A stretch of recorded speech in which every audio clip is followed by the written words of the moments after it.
잠언 오늘 말씀 잠언 3장 13절에서 26절 말씀입니다. 지혜를 찾는 사람은 복이 있고 명철을 얻는 사람은 복이 있다.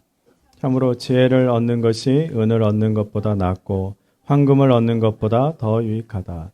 지혜는 진주보다 더 값지고 네가 갖고 싶어하는 그 어떤 것도 이것과 비교할 수 없다.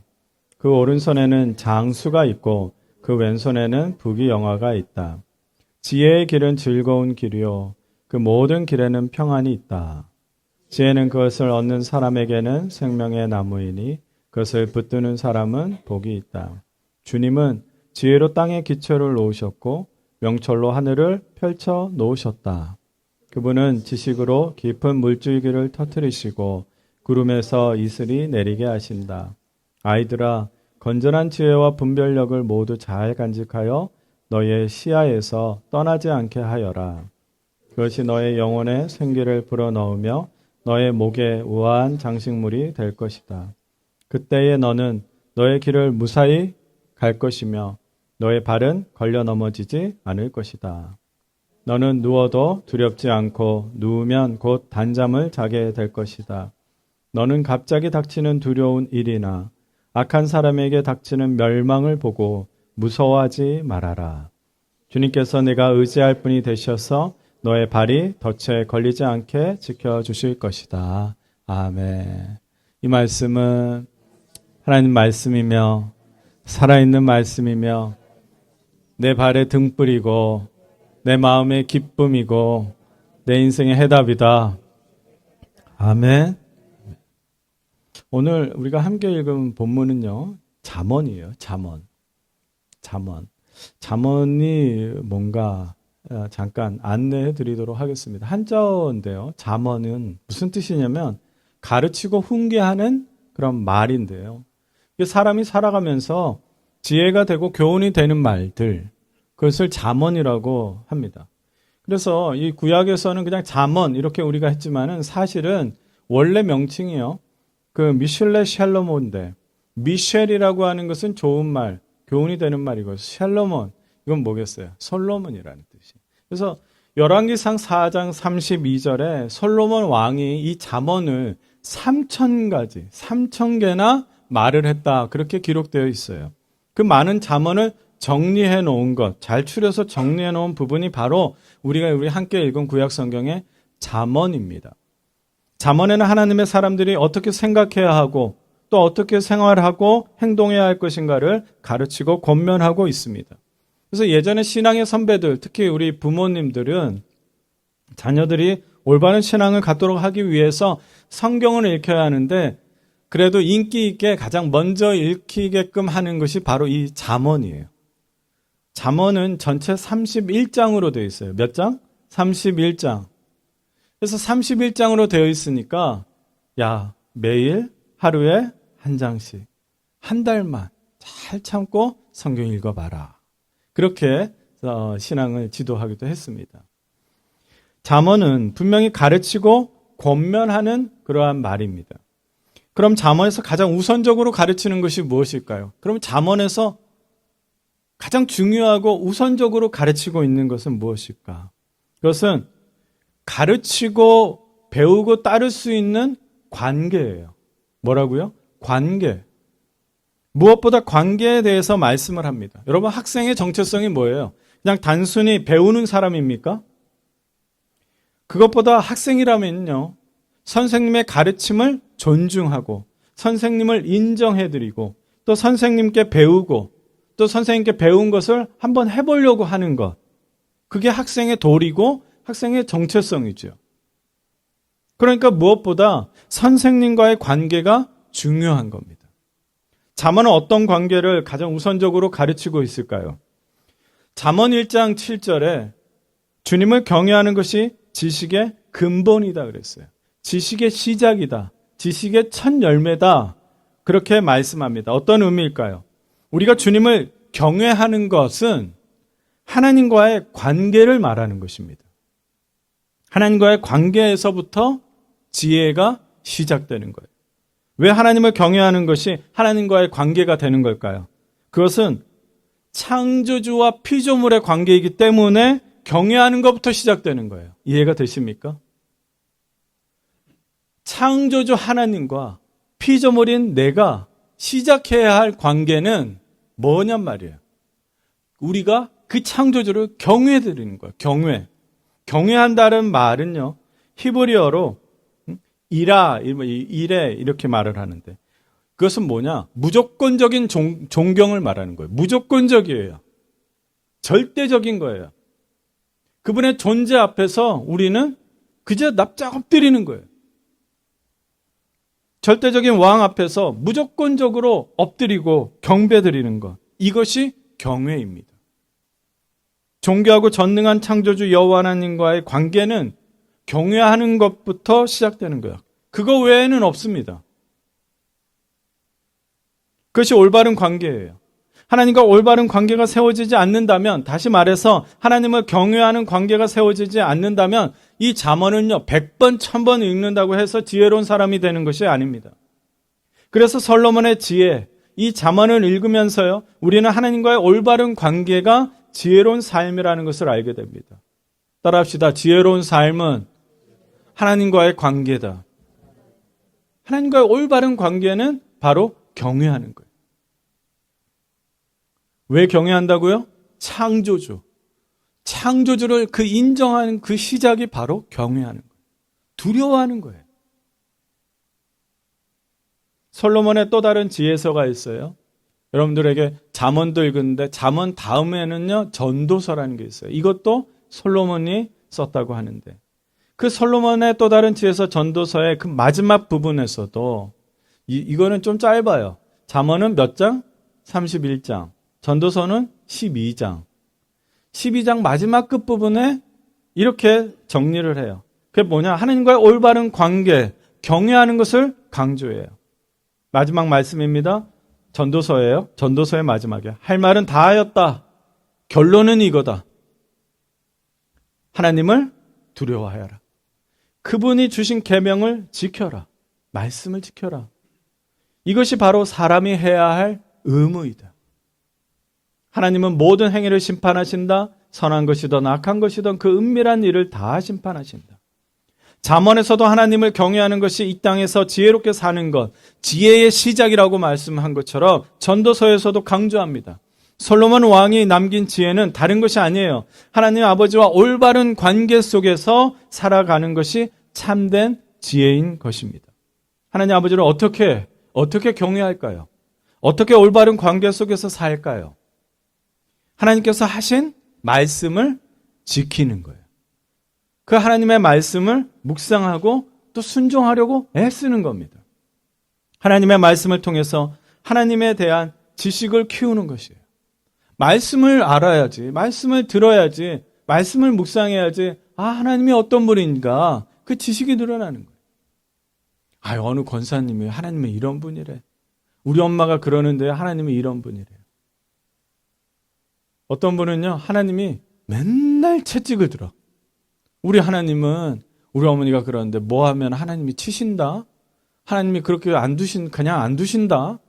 그러니까 하나님이 항상 혼내는 분이에요. 항상 무서운 분이고, 뭐만 잘못하면, 그러니까 나의 불행이 찾아오면, 나의 어려움이 찾아오면, 내 뜻대로 뭐가 풀리지 않으면, 그러면 뭐라고 자꾸 얘기를 해요? 하나님 날 치셨네. 내가 뭘 잘못했네? 내가 헌금을 안 했나? 내가 이번 주에 예배를 참석 안 했더니 내 이럴 줄 알았어. 여러분, 그것은 하나님에 대한 올바른 지식이 아닙니다. 그저 들은 거예요. 편견이에요. 오해해요. 아니면 거짓일 수 있어요. 우리는 이 하나님의 말씀을 더 묵상하고 다가가면서, 그리고 순종하려고 애쓰면서 하나님을 아는 지식이 자꾸 늘어나야 합니다. 하나님이 어떤 분인지, 무엇을 원하시는지, 어떤 방식으로 살기를 원하시는지 하나님에 대해서 알면 알수록 우리는 하나님을요 올바른 관계로 자꾸 갈 수 있어요. 경외하는 그 올바른 관계에서 살아갈 수 있는 것입니다. 그런데 잠언을 읽을 때에는 우리가 쉽게 놓치는 게 있어요. 그건 뭐냐? 우리는 이 잠언을 읽으면 우리가 가진 배경으로, 그죠? 우리가 가진 문화로 그것을 가치관대로 잠언을 읽는다는 거예요. 잠언은 솔로몬의 지혜를 기록한 것이라 할 수 있지만 그렇다고 한 사람의 그 탁월한 지혜를 그렇게 말한 것은 아닙니다. 성령님께서 솔로몬을 통해서 하나님의 말씀을 전하고 있는 거예요. 그 잠언 안에는 하나님을 경험한 이스라엘 그 역사와 문화와 그리고 영성이 담겨져 있습니다. 잠언을 잘 읽으면요, 반복이 돼요. 우리가 이 3장 1절에서 12절을 이렇게 좀 보기도 했었지만 그 부분에는 율법, 모세오경의 율법이 담겨져 있어요. 또 잠언에는 하나님의 그 관계에 대한 실패라든가 성공 사례들이 잘 담겨져 있습니다. 사랑하는 형제자매 여러분, 이제 2026년 한 달을 한번 계획해서 잠언을 매일 한 장씩 읽어보기를 권면합니다. 그래서 우리 에버그린 공동체가 하나님을 경외하고 또 모두 하나님을 기쁘게 하는 공동체가 되기를 축복합니다. 그래서 앞뒤 좌우에 있는 분들에게 권면해 보세요. 자, 일단 읽어봅시다. 빨리 해보세요. 일단 읽어봅시다.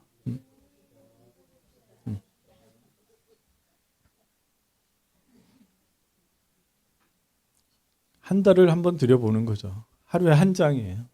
길지 않습니다. 네. 오늘 우리가 함께 읽은 본문은요, 지혜가 얼마나 가치 있는가 그에 대해서 말씀하고 있어요. 그래서 지혜를 찾는 사람이 이렇게 지혜에 대한 가르침인 것은 우리가 쉽게 이해할 수 있는데 지혜는 사실 추상적이에요. 구체적이지 않아요. 그래서 우리가 이거 어떤 삶을 살아야 하는가 그것을 적용하기가 쉽지 않습니다. 그래서 저는 여러분에게 서두에 말씀드린 것처럼 지혜의 근본, 지식의 근본은 무엇이라고요? 하나님을 경외하는 것. 그리고 달리 말하면 하나님과 올바른 관계에 있는 것. 이런 공식을 사용을 해서 오늘 본문을 함께 이해하고 적용하기를 원합니다. 그러니까 지혜라는 그 단어에다가 오늘 이렇게 본문을 보면은 지혜에 있는 단어에 이렇게 바꿔서 읽어보기 바라요. 뭐냐면 하나님을 경외하는 것 혹은 하나님과 올바른 관계. 제가 이제 13절을 예를 들어보겠습니다. 지혜를 찾는 사람은 복이 있고 이것을 바꾸면 하나님과 올바른 관계를 찾는 사람은 복이 있고. 여러분 다시 점검할게요. 하나님과 올바른 관계가 무엇이라고요? 하나님은 나의 창조주이시다. 하나님은 나의 아버지시다. 하나님은 나의 주인이시다.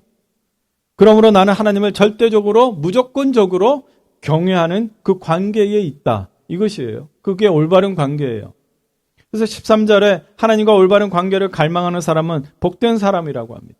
14절과 18절, 14절부터 18절은 그 지혜를 얻는 것이 얼마나 고귀한 것이고 그리고 가치 있는가를 말씀하는데 하나님과 올바른 관계를 얻는 것이 얼마나 엄청난 가치가 있는지를 말씀하고 있어요. 한번 살펴볼까요? 14절도 그렇게 읽어볼까요?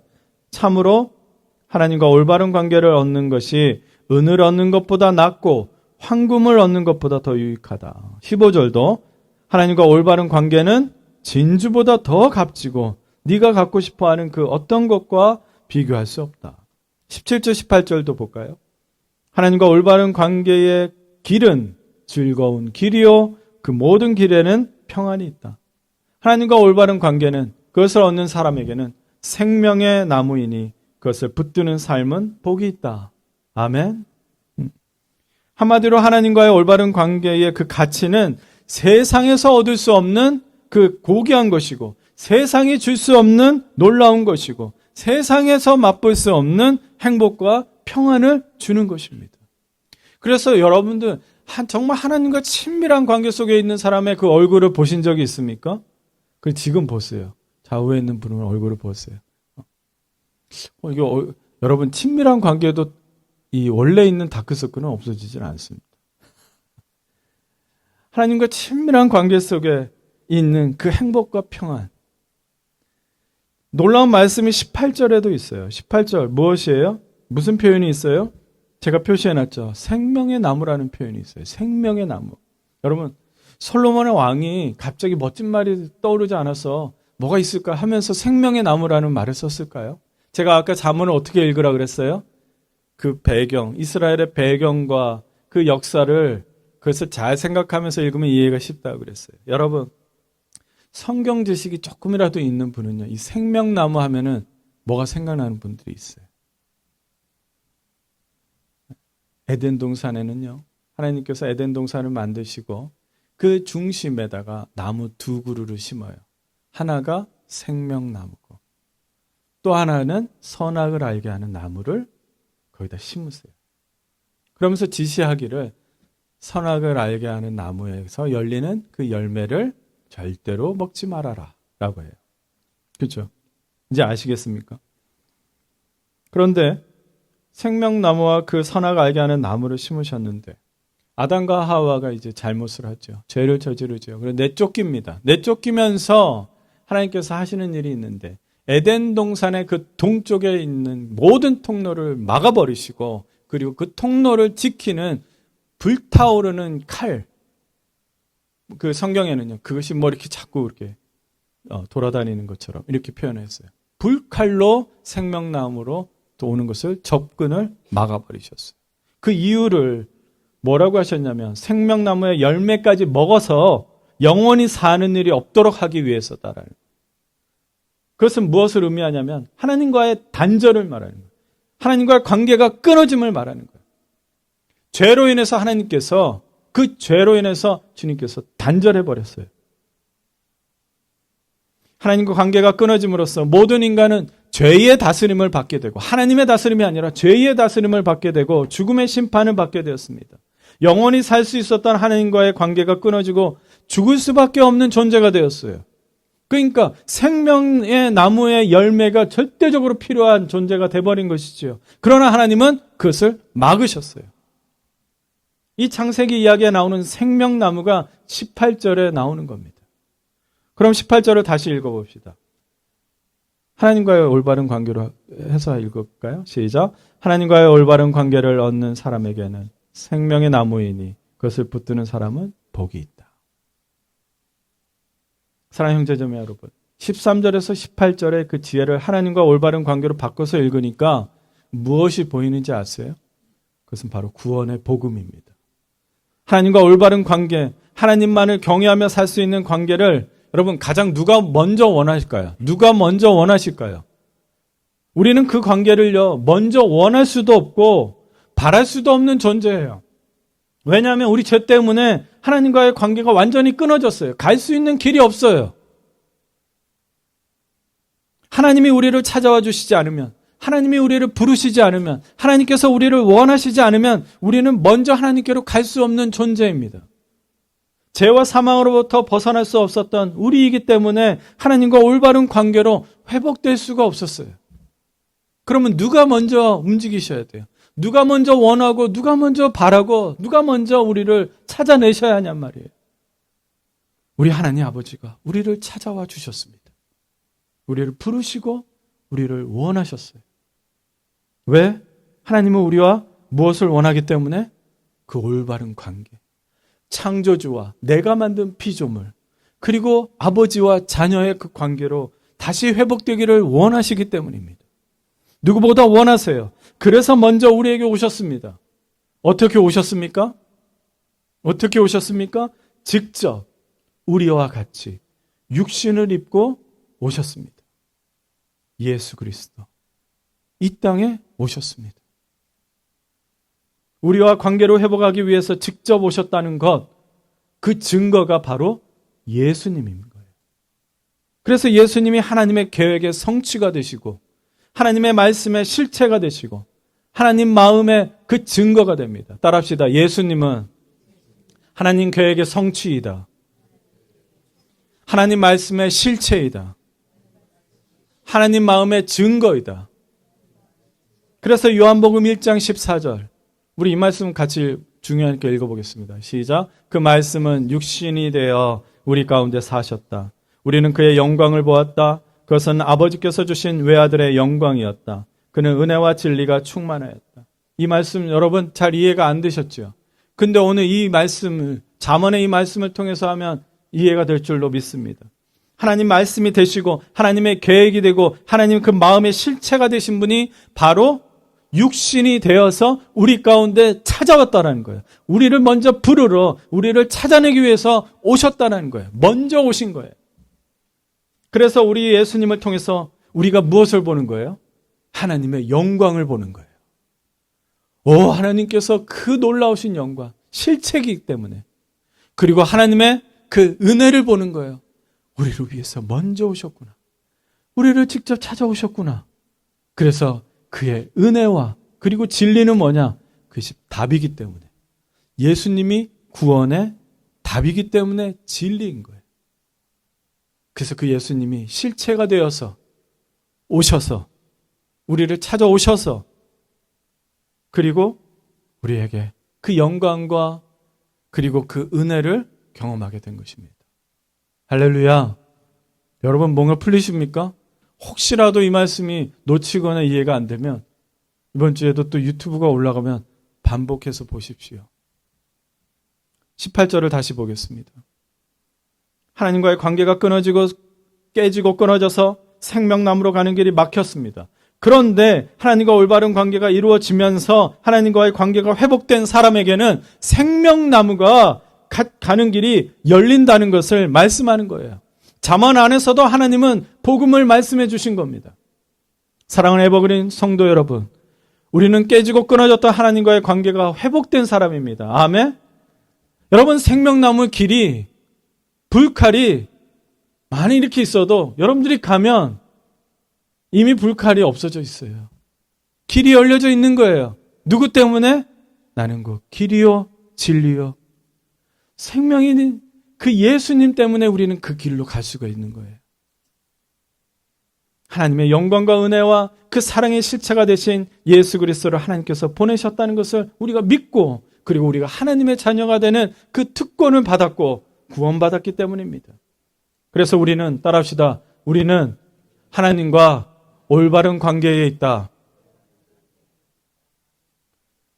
그래서 올바른 관계라도 때로는 치실 수도 있겠죠. 매로 다스릴 수도 있겠죠. 우리 오늘 안 읽었지만 11절과 12절에는요. 매를 이렇게 치시는 거에 대한 말씀도 좀 있어요. 우리는 생명나무에 가는 길이 열리고 허락된 사람들입니다. 이제 그토록 원하셨던 하나님의 자녀가 되었고 이 땅에서 하나님의 사람들이 되어 하나님의 뜻을 이루며 살아가는 예수님의 제자로 살아가고 있습니다. 제가 전에도 제자에 대한 얘기를 했죠. 여러분들은 제자로 지금 살아가고 있습니다. 이제 우리가 걷는 이 길은 그전에 걸었던 길이 아닙니다.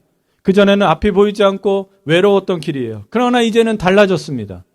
하나님 아버지와 함께하는 길이기 때문에 이제 평안의 길이고 행복의 길입니다. 여러분 우리가 그래서 17절에 하나님과 올바른 관계의 길은 무슨 길이라고요? 즐거운 길이 되는 거예요. 그리고 모든 길에는 뭐가 있다고요? 평안이 있다라는 거예요.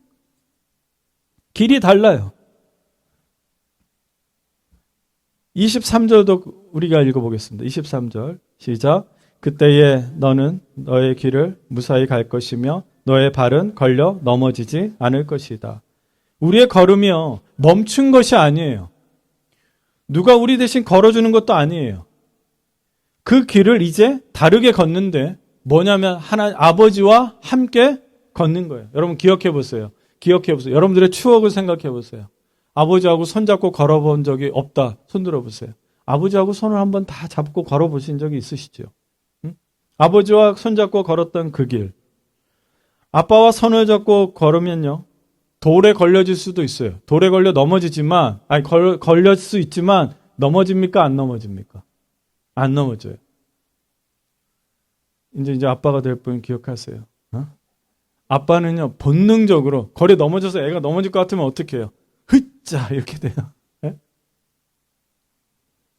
또 아빠와 대화하면서 걸었던 그 길은요, 힘들지 않아요. 네? 외롭지 않습니다.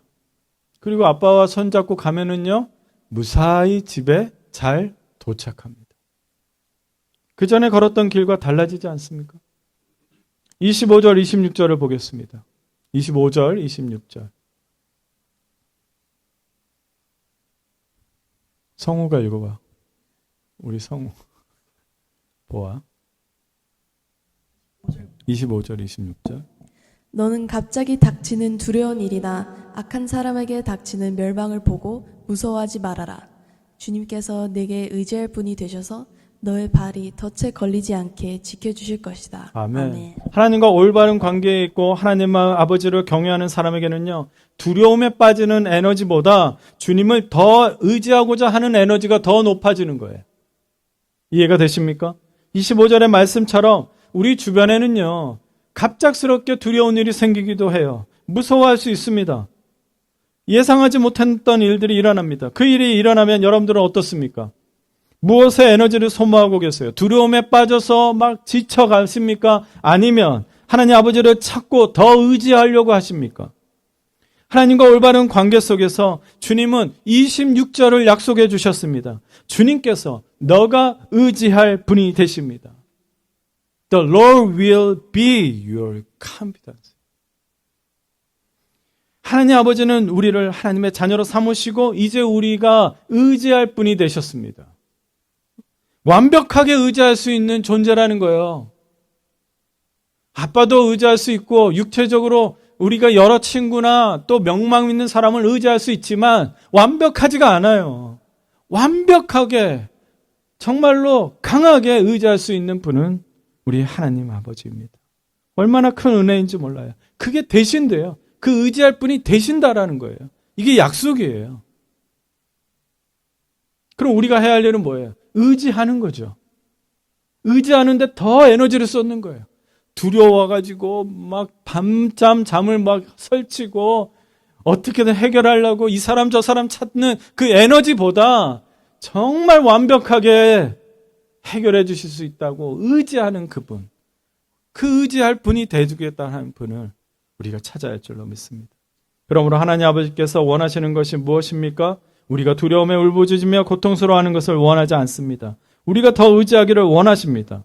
완벽한 분이 의지하기를 원하시는데 불완전하고 불확실한 것을 의지하는데 에너지를 쏟지 마십시오. 여러분 그렇다고 오해하지 마세요. 두려워하거나 또 두려워도 하지 말라고 하는 그런 의미가 아닙니다. 이것을 기억하세요. 하나님은 우리와 올바른 관계를 기뻐하세요.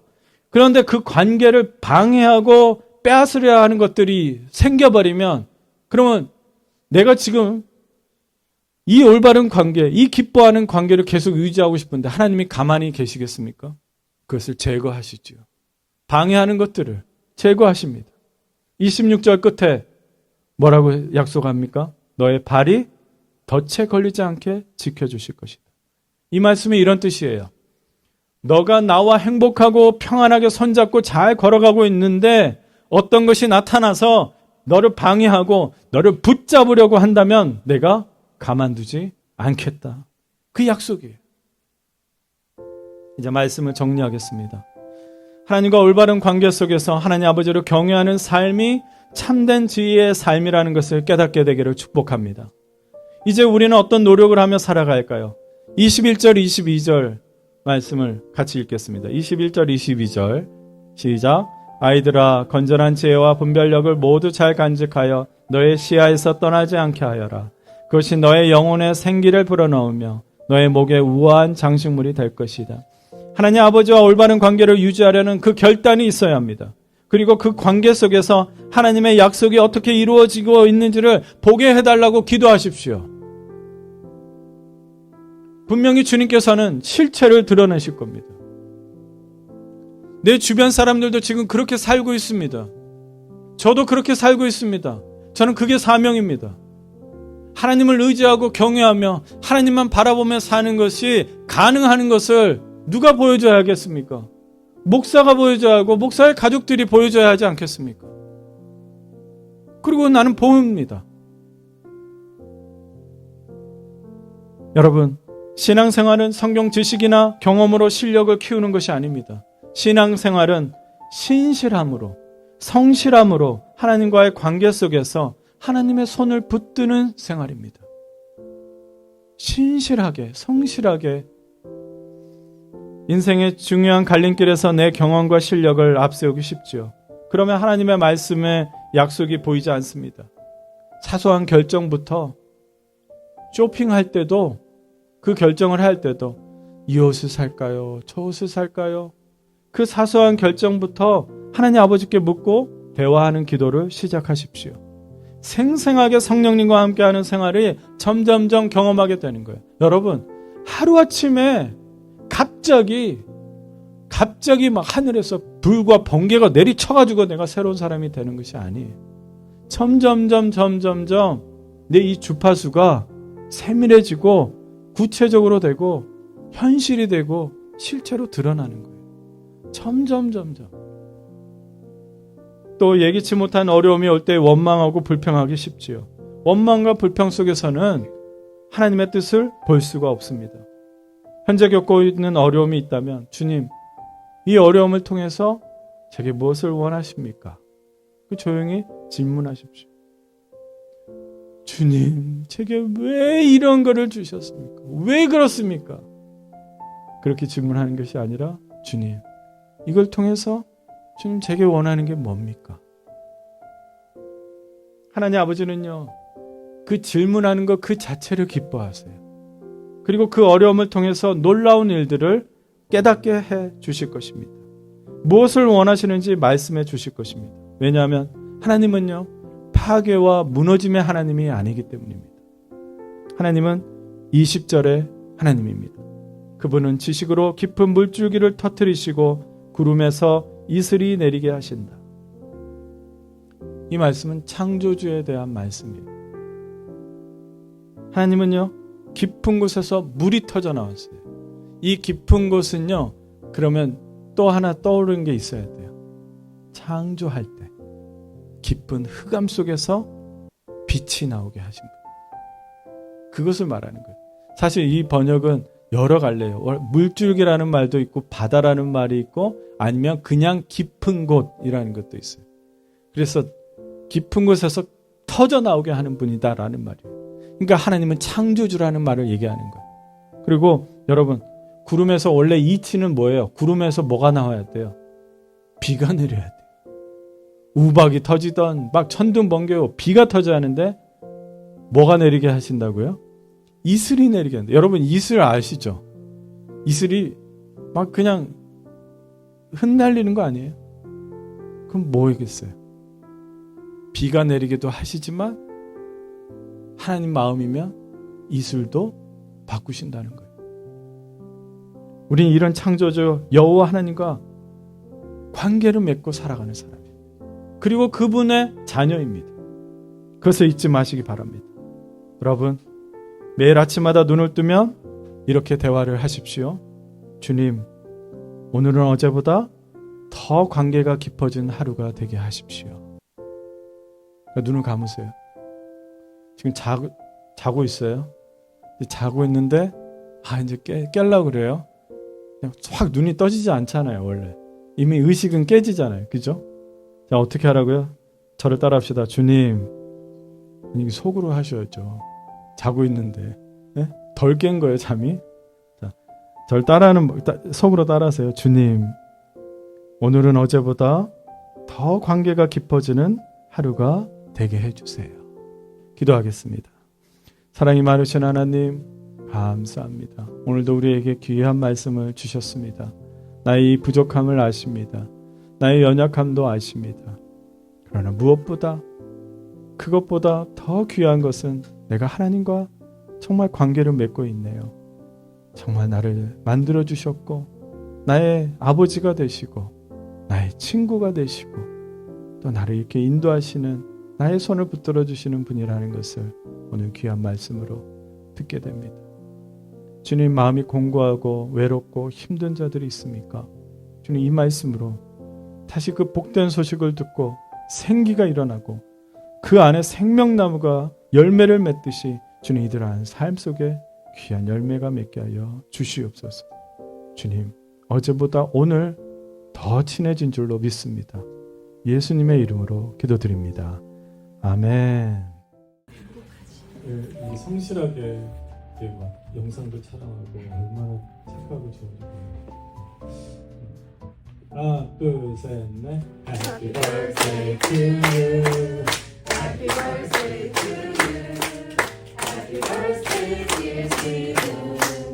Happy birthday to you.